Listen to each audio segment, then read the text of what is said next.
whatever you feel about Sinn Féin, they're incredibly clever.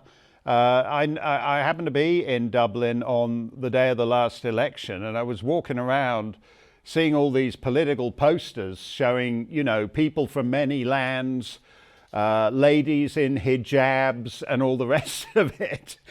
And I thought, what the hell party is that? It was actually Sinn Féin. I thought, what's going on here? Is Tony Blair running Sinn Féin now? It's completely the opposite. North of the border, they're a conventional Irish nationalist party.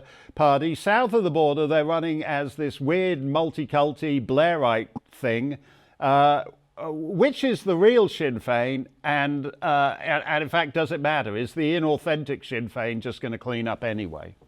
Sinn Féin will be whatever you want it to be. Look, when I was growing up, Sinn Féin, all us lefties, we were all against the EU. That was what we believed.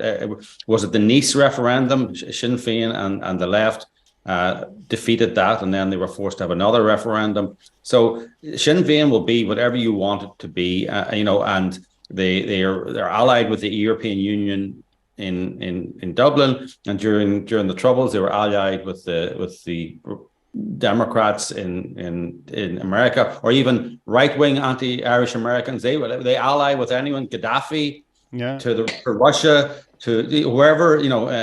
My enemy's enemy is definitely my enemy, and England's difficulty. I mean, remember that phrase: England's difficulty is Ireland's opportunity. That was what propelled the Easter Rising forward, and it's continued to this day. What do you and Mark, I was just going to say on that, you can't underestimate the very, very large numbers of Irish second, third generation in mainland Britain, and even in Parliament. I'm always struck by how many MPs and peers, you're chatting to them and they say, oh yes, my granny came from so and so, or yes, there's a huge involvement there. And I mean, I'm not saying they're all sort of Irish Republicans, but you can't dismiss that. It's actually there that there's quite a lot of people who have this sort of romanticized idea of Ireland, and wouldn't it be nice if it was united?